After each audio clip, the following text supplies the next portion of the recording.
Assalamualaikum. I am Bilal Fahar. Today I am going give my lecture on electric field due to disk of charge. Last topic में हमने पढ़ा था electric field due to ring of charge. आज हम start करेंगे electric field due to disk of charge. हमारे पास एक इंसुलेटर मटेरियल की डिस्क है, यानी कि फ़र्ज़ करें कि प्लास्टिक की डिस्क है, इंसुलेटर मटेरियल जिसमें से करंट गुजर नहीं सकती। और ये जो डिस्क है इसके ऊपर यूनिफॉर्मली चार्ज डिस्ट्रीब्यूट हुए हैं। ये डिस्क जो है वो बहुत सारे रिंग से मिलकर बनी है। फ़र्ज़ करें ये एक रिंग, फिर उसके ऊपर रिंग, इन सारे रिंग को इकट्ठा करें, जब ये सारे रिंग मिलेंगे तो एक डिस्क बना देंगे। तो यही हमने एक रिंग ले लिया और रिंग का जो रेडियस है वो ओमेगा है और ये जो डिस्क है इसका रेडियस जो है वो आर है। अब ये डिस्क है के अंदर रिंग है और रिंग डिस्क के अंदर है, तो इसलिए इसके फिर विड्थ भी आ जाएगी। ये हम सबसे पहले हम चार्ज डेंसिटी को इंट्रोड्यूस करेंगे, क्योंकि यहाँ पे ये रिंग डिस्क के अंदर है, यहाँ पे सरफेस चार्ज डेंसिटी आ जाएगी। ये जो रिंग है इसके ऊपर हमने एक छोटा सा पैच ले लिया जिसकी लेंथ ds है, छोटा सा एक टुकड़ा है, और इसको नाम हमने दे दिया L का। अब हम यहाँ पे सरफेस चार्ज डेंसिटी इंट्रोड्यूस करेंगे, क्योंकि ये डिस्क के अंदर है रिंग, इसलिए सरफेस चार्ज डेंसिटी क्या होती है? Charge per unit area. और एरिया किसके इक्वल है? एरिया होता है सरकमफेरेंस ज़रब विड्थ। यहाँ पे जो सरकमफेरेंस है, यहाँ पे हम ये जो रिंग है इसका ऊपर वाला पोर्शन मैंने यहाँ पे बनाया है, ये एक आर्क से बनी हुई है। और आर्क लेंथ का फार्मूला क्या है? S is equal to are theta. ठीक है, S को हमने L से रिप्लेस कर दिया है।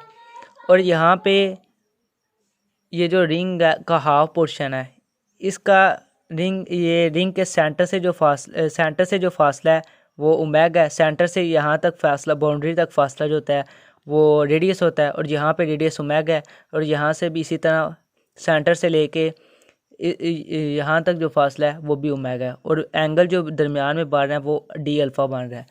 ये जो टुकड़ा है, ये जो रिंग का ऊपर वाला पोर्शन है, इसकी विड्थ भी होगी, क्योंकि हमने बोला है कि ये डिस्क के अंदर है, इसलिए इसकी चौड़ाई भी होगी। तो फिर लेंथ आ जाएगी L is equal to omega D alpha आ रहेगा। आर की जगह रेडियस ओमेगा और एंगल यहाँ पे बन रहा है डी अल्फ़ा। ये तो आ गया सरकमफेरेंस। ये लेंथ, सरकमफेरेंस होती ही लेंथ है, तो ये लेंथ आ गई। अब हम विड्थ मालूम करेंगे, और विड्थ जो होगी इसकी, ये जो चौड़ाई है, जो थिकनेस है, ये चौड़ाई डी ओमेगा। ये हमने एरिया लिख दिया। एरिया किसके इक्वल आ गया? Omega D alpha D omega. आगे चार्ज डी क्यू यहाँ पे रहने दें, ये डी ए डिवाइड हो रहा है, उधर जाके मल्टीप्लाई हो जाएगा, सिग्मा डी ए आ गया। डी ए की value omega D alpha D omega यहाँ पे हम पुट कर देंगे। उसके बाद ये हम डायग्राम की तरफ आते हैं। हमने बोला था ये एक लेंथ लिया है, अब हम दोनों तरफ दो छोटे छोटे पैच ले लेते हैं। एक इस तरफ लिया था पहले, अब एक इस तरफ ले लेते हैं। इसका नाम रख लेते हैं M। ये छोटे से पैच हैं, इसकी वजह से जो इलेक्ट्रिक फील्ड होगी वो DE होगी, और इसकी वजह से जो इलेक्ट्रिक फील्ड होगी वो भी DE होगी। इसकी वजह से जो इलेक्ट्रिक फील्ड होगी P पॉइंट की के ऊपर उसकी डायरेक्शन इस तरफ होगी, और हमने उसको नाम दिया DEM। अब ये वेक्टर है, इलेक्ट्रिक फील्ड हमने पढ़ा हुआ है। इलेक्ट्रिक फील्ड एक वेक्टर क्वांटिटी है, इसलिए इसको इसके रेक्टेंगुलर कंपोनेंट में डिसॉल्व करेंगे। ये DEM है, ये वेक्टर है, ये इसका x कंपोनेंट और ये इसका y कंपोनेंट आ जाएगा। इसी तरह ये वाला लेंथ एलिमेंट है, इसके अंदर चार्ज है, जिसकी वजह से इलेक्ट्रिक फील्ड होगी और वो भी DE होगी, उसकी डायरेक्शन इस तरफ होगी, और उसको हमने नाम दे दिया DEL। उसके भी कंपोनेंट में इसको रिजॉल्व करेंगे, एक आ जाएगा DELX और एक आ जाएगा DELY। अब इस चार्ज की वजह से इस पैच की वजह से जो इलेक्ट्रिक फील्ड होगी, जो इसके अंदर चार्ज है, उसकी वजह से वो हो जाएगी DEL के DQ ओवर आर स्क्वायर, क्योंकि छोटा सा पैच है और इसके अंदर चार्ज भी DQ होगा, और इसकी वजह से DEM इज इक्वल टू के DQ ओवर आर स्क्वायर, इस पैच की वजह से। अब हम इस तरह भी कर सकते हैं कि ये इक्वेशन 1 और इक्वेशन 2 दोनों को कंपेयर कर लेंगे, तो DEL is equal to DM। और ये भी आपको पता होना चाहिए कि हमने दोनों पैच एक जैसे लिए हैं और चार्ज और यूनिफॉर्म डिस्ट्रीब्यूट हुए हैं, इसलिए DEL और DEM के बराबर होगा।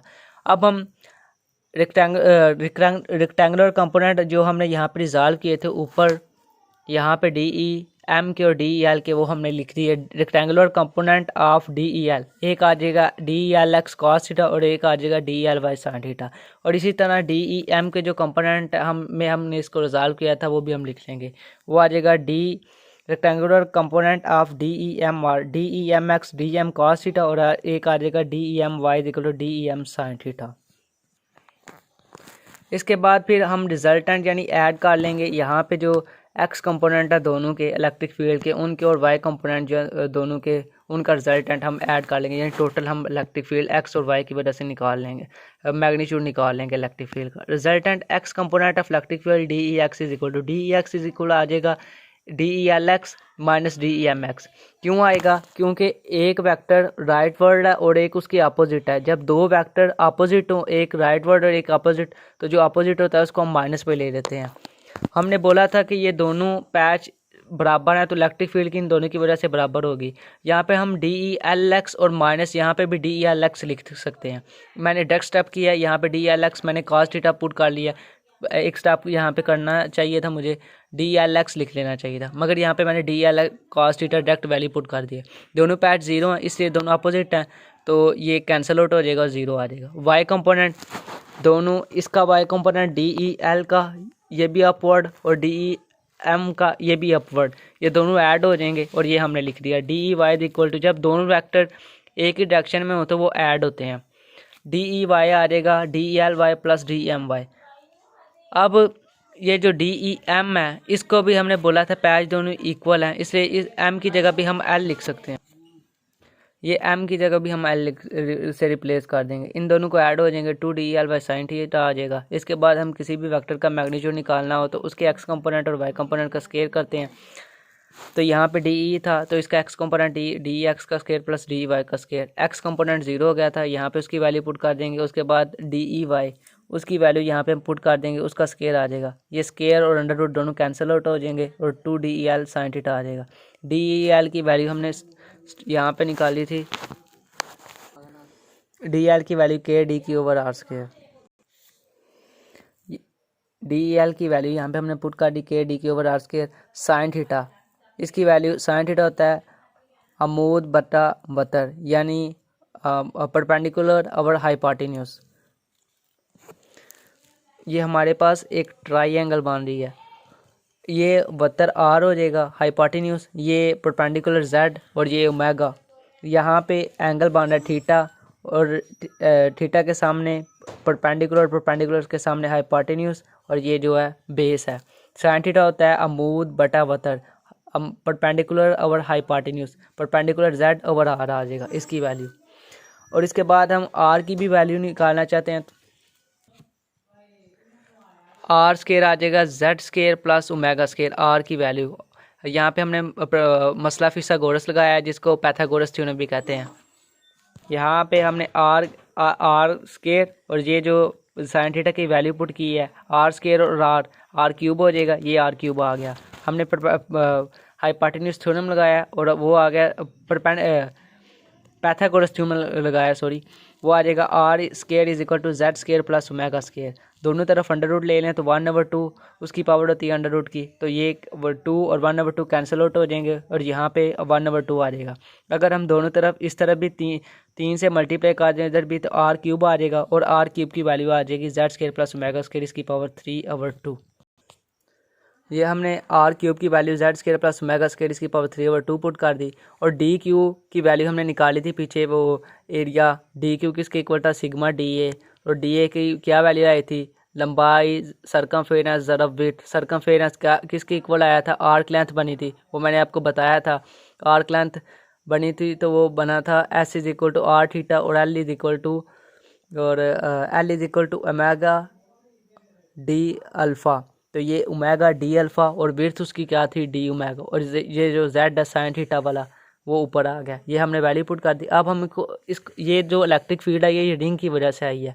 इसी तरह बहुत ज़्यादा रिंग मिलेंगे तो एक डिस्क बन जाएगी। अब हम इस रिंग को ये जो रिंग की वजह से आई है अब हम इंटीग्रेट कर देंगे 0 से r ताकि हम टोटल डिस्क की वजह से इलेक्ट्रिक फील्ड P पॉइंट के ऊपर मालूम कर सकें। ई इज इक्वल टू के, ये जो कांस्टेंट है के भी कांस्टेंट, सिग्मा भी कांस्टेंट, जेड ये बाहर आ जाएंगे और इंटीग्रेट कर देंगे 0 टू आर, और ये 2 अंदर आ जाएगा, ओमेगा डी ओमेगा नीचे आ जाएगा जेड स्क्वायर प्लस ओमेगा से 3/2। ये मैंने 2 ये कांस्टेंट इसलिए बाहर नहीं इसको लेके गया इंटीग्रेशन से, क्योंकि हमने इसके नीचे वाले फंक्शन के ऊपर इंटीग्रेशन बनानी है। नीचे है Z square plus omega square इसकी पावर 3/2, और डी अल्फा एंगल है, इसको इंटीग्रेट कर देंगे 0 से पाई। क्यों 0 से पाई? क्योंकि ये देखें, जब एक पूरा सर्कल होता है और ये जो लाइन होती है, जब ये जो लाइन होती है मुकम्मल सेंटर से लेके, ये जो पूरी लाइन होती है डायामीटर किसकी डायामीटर मतलब एक मुकम्मल लाइन जो होती है वो एंगल बनाती है 360 डिग्री, और जो सेंटर से लेके बाउंड्री तक जो एंगल बनता है ना, यहाँ से यहाँ तक, तो वो 180 डिग्री का बनता है। फॉर एग्जांपल मैं आपको, ये एक्सिस है, ठीक है, ये यहाँ से एंगल स्टार्ट हुआ, यहाँ पे बॉडी यहाँ पे थी, फिर मूव करके यहाँ पे गई, यहाँ पे एंगल बनता है 90 डिग्री, और फिर यहाँ पे आ गई तो यहाँ पे एंगल बन जाएगा 180 डिग्री। और इसीलिए आप सिंपल इसको ना इंटीग्रेट कर देंगे 0 से पाई डी अल्फ़ा को, एंगल को। उसके बाद Z square plus omega square इसकी पावर है 3/2, इसको ऊपर ले जाएंगे, इसकी पावर आ जाएगी -3/2, 2 ओमेगा डी ओमेगा ऊपर ये साथ आ गया। अब ये फंक्शन साथ में इसका डेरिवेटिव जेड जो है वो कांस्टेंट है, तो ओमेगा का डेरिवेटिव क्या है, इसकी पावर नीचे, इसकी पावर में से एक लेस, और डेरिवेटिव ये डी ओमेगा। ये आप फर्स्ट ईयर सेकेंड ईयर में भी सेकेंड ईयर में आप पढ़ चुके हैं इंटीग्रेशन और डेरिवेटिव भी। तो इसकी पावर ये फंक्शन इसका डेरिवेटिव आगे पड़ा हुआ है, इसकी पावर में एक ऐड उसी से डिवाइड कर देंगे, और जब इसको इंटीग्रेट करेंगे तो एंगल आ जाएगा अल्फ़ा। तो अल्फ़ा और अपर और लोअर लिमिट पुट करेंगे तो पाई -0 आ जाएगा, तो पाई आ जाएगा, वो हमने यहाँ पे लिख दिया ये पाई। अब साथ में लिमिट भी आ रही है 0 से r, अब Z square plus omega square, ये 2 के इधर मल्टीप्लाई करेंगे, -3 में से +2 करेंगे तो -1/2 आ जाएगा, और इसको नीचे ले जाएंगे, और ये जो -1/2 है -2 को बाहर ले जाएंगे, क्या आ जाएगा 1/z square plus omega square इसकी पावर 1/2 0 से r। उसके बाद अब अपर लिमिट और लोअर लिमिट पुट कर देंगे। अपर लिमिट क्या r Z square plus omega की जगह पुट कर देंगे r square 1/2 -1/z square plus. अब लोअर लिमिट पुट कर दी हमने, लोअर लिमिट पुट करते हैं तो माइनस आता है, तो ओमेगा की जगह 0 आ जाएगा, तो नीचे ये जो 2 है ये 2 कैंसिल आउट हो जाएंगे, तो 1/z आ जाएगा नीचे। उसके बाद बाइट माइनस था, हमने एक और माइनस यहाँ से कॉमन निकाल लिया, तो ये जो -1/z था ये प्लस हो जाएगा, और ये जो माइनस हो जाएगा, ये 2 के सिग्मा पाई z आ गया, ये इसके इक्वल आ गया। अब बाहर यहाँ पे z था, z को अंदर मल्टीप्लाई कर दिया, z/z minus z/z square plus r square इसकी पावर 1/2, z से कैंसिल हो जाएगा, 1 आ जाएगा, -z/z square plus r square इसकी power 1/2 minus z/z square plus r square इसकी पावर 1/2। यहाँ पे हमने k किसके इक्वल होता है 1/4 पाई एप्सिलॉन नॉट, वो वैल्यू पुट कर दी है, सिग्मा पाई या आ गया, पाई से कैंसिल, 2 1 बार 2 2 बार 2 सिग्मा आ जाएगा नीचे, सिग्मा/2 epsilon naught 1 minus z/z square plus r square 1/, इसकी पावर 1/2। अब हम कहते हैं कि जो रेडियस है r, हम कहते हैं कि ये जो डिस्क का रेडियस है r, ये बहुत बड़ा है, इतना बड़ा है कि ये जो z से बहुत बड़ा है, यानी डिस्टेंस से बहुत ज़्यादा बड़ा है। ये जो हमारी डिस्क है ना, वो इसका फासला बहुत, मतलब कि ये जो r है, ये जो पॉइंट हमने p लिया है, ये डिस्क के इतना करीब है कि ये जो डिस्क के रेडियस है ना, उससे भी इसका फासला कम है, यानी r बड़ा है z से, तो हम z जो है ना उसको 0 के इक्वल कर देंगे, r बड़ा है z से, तो r ग्रेटर दैन z। अब यहाँ पे हम सिग्मा/2 एप्सिलॉन नॉट, z किसके इक्वल, r बड़ा है तो z 0, तो यहाँ पे 0 पुट करेंगे तो नीचे सारी रकम ही 0 हो जाएगी, तो 1 माइनस 0 सिग्मा/2। अगर हमारा ये जो पॉइंट है डिस्क के बहुत करीब ले लें, तो डिस्क ऐसे बिहेव करेगी जैसे इनफाइनाइट शीट हो, ये sigma root of epsilon naught infinite sheet का फार्मूला है, ये यहाँ पे भी इस्तेमाल होगा और आगे हम ये प्रूव भी करेंगे कि ये किस तरह इनफाइनाइट शीट का फार्मूला है गाउस लॉ के अंदर। उसकी सेकंड एप्लीकेशन है electric field intensity due to infinite sheet of charge. या हम ये कह सकते हैं कि ये जो रेडियस है ये डिस्क का इतना बड़ा है कि इनफाइनाइट तक फैला हुआ है। तो 1 माइनस यहाँ पे हम इन्फिनिटी पुट करेंगे आर की जगह, तो ये इन्फिनिटी में प्लस करें और उसकी पावर तो इन्फिनिटी, तो 1 माइनस जेड ओवर इन्फिनिटी और समथिंग एक के नीचे समथिंग ओवर इन्फिनिटी 0 होता है, तो ये 0 आ गया। तो sigma root of epsilon naught, यानी हमारी डिस्क इस तरह बिहेव कर रही है कि जिस तरह वो एक इनफाइनाइट शीट ऑफ चार्ज है। Thank you.